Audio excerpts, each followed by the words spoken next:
So, after a lot of ass kissing by Dana White, Khabib has finally retired and Dana White has finally accepted. To us, we already knew Khabib retired a long time ago when he grabbed the microphone and said, I'm retired. Every single interview after that, he said, I'm retired.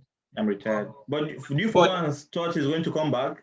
Because at some point I was thinking maybe he may come back for one more fight. But I never thought he was coming back. I knew how these people, these Dagestanis are very, very well, should I say, well cultured, not really cultured, the word. Cultured and also like they give you the awards. I mean, well disciplined when it comes to discipline when it comes to their words, when they stick once to they say this and that, they don't go changing today, tomorrow, yeah, because somebody like Khabib now back home, he's a big deal. He's a sign of hope for a lot of people. He's an ambassador of his people too, and also and a lot of kids look up to him, and I'm pretty sure he wouldn't want to be an example of coming back saying this and then doing that. You understand? Yeah. Khabib is he's an icon back home. Not only I know he promises more that he's not going to fight again. So not only in Dagestan, but also in the Middle East, he's a big deal. You understand? So he's very marketable back there. He has ties with many organizations.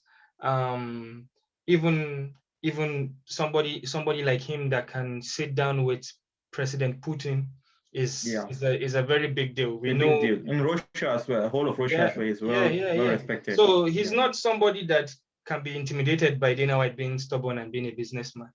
So so we know why Dana White didn't want him to go. Dana White wants another Khabib Conor because that's like the biggest fight UFC has ever done. Biggest fight. So why I'm laughing, I just so are you in any way having that feeling that we're not going to see the Conor Khabib fight again, or you think there was never a need for that fight? Honestly, I wasn't really too interested in that. I wasn't too interested in that. I was probably more interested in Conor versus Chandler or Conor versus Oliveira. I kind of feel like those are things that in my head I cannot really visualize either fighter losing. You understand? So like it's going to be interesting when it comes to their styles to match up and stuff. We already know how Conor McGregor and Khabib is going to go if it happens again. We already know. It's sort of like Masvidal and Usman, but that's another topic. So do you think 10 years from now we're going to be biting our fingers of not seeing the Tony and Khabib fight, or you think it doesn't matter anymore?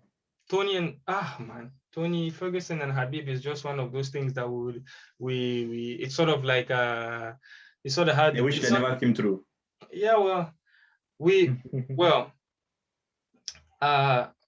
Tony losing back to back made us realize that what we would have seen when he fights Khabib would have not been any different. Yeah, Khabib would have still schooled him because Tony is older than Khabib, right? He's still fighting. Khabib is retired. 38 or 39 now. And Tony has taken too much damage. We thought that his Gaethje's striking was too much. Then he fought Oliveira, and then we saw that Oliveira's grappling is too much. So he was outstroked and outgrappled. So I don't think I'm not really too excited, or I would never say I regretted Khabib not fighting Tony. Yeah. So and there's another side of Khabib that is very dear to me as a Nigerian, and I'm sure to you too as a Muslim man. I hate to bring religion into this, but yeah, Khabib is somebody that is very cultured. And in 2019, or was it 2018, I was in Nigeria. I was in Abuja, Nigeria. I was sitting in my office with a friend in our office, actually. And some guy, I was going through UFC, and then Khabib's picture came up. And some guy was like, I saw this guy yesterday. And I did not know who he was. I was like, where did you see this guy? He was like, I saw him at the Jabi Mall. He was there and he was with a couple of people and some cameras, but I didn't know who he is. Now that I've seen his picture, I realized I was like, what? You saw Khabib, bro? Live in Nigeria. How comes? What happened? So only then after that, then I saw a post that Khabib was in Nigeria for his charity organization. Then I got curious and I looked it up. So there's a mosque in Nigeria called Namanta. I forgot the name of the mosque. It's in Wuse there. It has okay. I don't know Abuja so much. I don't yeah, know the mosque. Yeah. it has this Islamic school that kids go to learn Islamic virtues and stuff.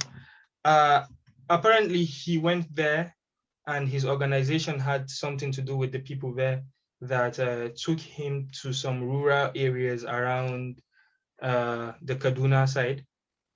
Okay.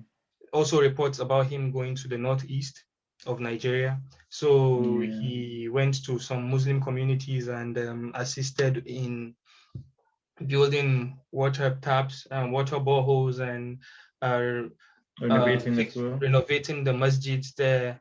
And yeah, it was something very beautiful to see. The people out there don't know anything about MMA. You understand? They didn't know who he is, but he wasn't about that life because he didn't really glorify the fact that he went to Nigeria. That shows that he has done that in many other countries. So other countries, yeah, he was in the Islamia back there in Abuja. Keep on forgetting the name of this masjid. Well, when I'm editing, I'll put a graphic because I made a film there. I've worked with them before. You would see a graphic now. So yeah, he's such a nice guy. For him to do that for my people directly, I feel obliged to show my appreciation to Khabib. For him. See this, but what a stud he is, man. The respect we have for Khabib is just on another level. The guy is such a gentleman, a humble, kind, like his words from his mouth are inspiring. Yeah. Like you just want to listen to Khabib and just hear what is, be it sports, be it live, be it advice, anything. He's just as a young married man that I am. Yeah, my kids are going to come inshallah soon. I would not have a problem with my kids looking up to him as an idol, because the way he values his parents. You understand? Everybody knew how important his father was before he passed away, and you could see the whole MMA community. Everybody was sending condolences. The father, but after his father passed away, and also his mother too. So for me, he retired because of his mother. For me, he's saying he's retiring for his mother. Yes. Now, as a young kid, you know that when your mother or your father tells you, don't do this anymore, no matter what it is, we know the amount of money he would get if he fights his 30th fight. You understand? So it's just proper discipline. It's just material thing in this dunya. You understand? Yeah. So whatever your parents say, young kids out there, whatever your parents say, man, respect Listen to them, respect them, honor them. All that, So well, shout out to that. You said you would like your children to take Khabib as a role model. Do you know even the great Cristiano Ronaldo? I don't know if you've heard of that. Ronaldo called Khabib on almost a daily basis to talk to his son. You don't know about that? You didn't see it? Oh, really? Yeah. I didn't know about that. Ronaldo called Khabib and said to Khabib, I'm worried about my son. I think he's not going to be as hungry as I am because he has seen fame. He has seen wealth. So if you look at different Russian interview, Khabib is very close with Ronaldo. They are in very close contact. I think Khabib is like a motivator to his son. Yeah. That makes sense. Yes, so you see, I'm not as popular as Ronaldo. I cannot FaceTime Khabib and say, yo, Khabib, talk to my little. Talk to my son. Talk to my little son here. Help me motivate him. Then he'll be like, hey, brother, what is wrong with you? What is wrong with you? Never say never. The African fighters may be the next UFC in the next couple of years, and you'll be able to talk to Khabib. So. Hey, Banta, my guy, Banta. Anyways, guys, let's wrap up this. Khabib, cheers to Khabib. Amazing in the UFC and in the MMA world. There's Eagle Fighting Championship. I think it's EFC. EFC owned by Khabib. Yeah. He also own a mobile line company. Oh. So Khabib is doing a lot. He's also in business. He has a farm as well. Khabib is just an all-rounder. Yeah. Good in business, good in sports, and also a good footballer. I don't know about that. What do you say? Amogo, a role model. I think that's enough, man. That's enough. Cheers to the guy. So, anyways, what else do we have? Come on, Africans!